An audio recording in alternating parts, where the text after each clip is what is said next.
विद्वत्ता असणं चांगली गोष्ट आहे, पण त्या विद्वत्तेचा अहंकार झाला की प्रगती थांबते. 22 एप्रिलच्या आजच्या या भागात आपण पाहणार आहोत मुंबईत गाजलेले विद्वान विष्णुबुवा ब्रह्मचारी अक्कलकोटला का आले आणि स्वामींसमोर वेदांतावर बोलूनही स्वामींनी कोणतीच प्रतिक्रिया का दिली नाही. ही डोळे उघडणारी प्रचिती नक्की पहा. नमस्कार, श्री स्वामी समर्थ. आपल्या नित्य स्वामी दर्शन या सिरीज मध्ये आज आपण अहंकाराचा नाश आणि शरणागतीचं महत्त्व जाणून घेणार आहोत. अक्कलकोटचे मालोजी राजे यांना वेदांत ऐकण्याची खूप ओढ होती. विष्णुबुवा ब्रह्मचारी यांची कीर्ती ऐकून राजांनी त्यांना दरबारात बोलवले.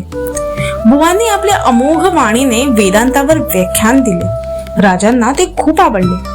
पण जेव्हा बुवा स्वामी समर्थांच्या दर्शनाला गेले आणि त्यांच्या समोर वेदांतावर बोलू लागले तेव्हा स्वामींनी काहीच उत्तर दिले नाही.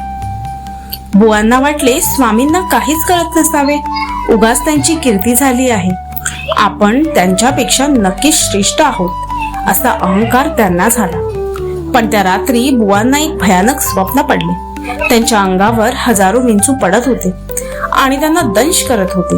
बुवा ओरडत जागे झाले. दुसऱ्या दिवशी जेव्हा ते स्वामींच्या दर्शनाला गेले तेव्हा स्वामी हसून म्हणाले, स्वप्नात विंचू अंगावर पडले म्हणून तू एकदम ओरडत उठलास. स्वप्नातल्या विंचवांनी दंश केला तर कधी विष चढतं का रे?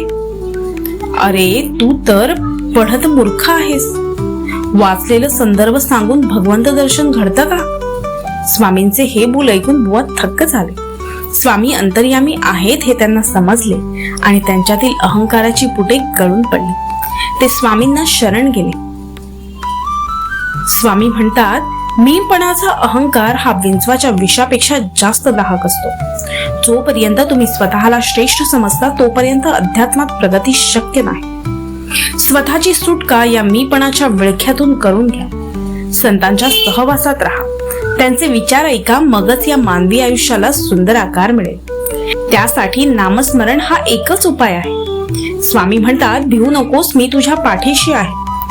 विष्णुबुवा ब्रह्मचारी यांची गोष्ट ऐकून तुम्हाला काय वाटलं? कमेंट मध्ये श्री स्वामी समर्थ नक्की लिहा. उद्या 23 एप्रिलच्या नवीन प्रचितीसाठी चॅनलला सबस्क्राईब करायला विसरू नका आणि भिवू नका. स्वामी तुमच्या पाठीशी आहेत. श्री स्वामी समर्थ.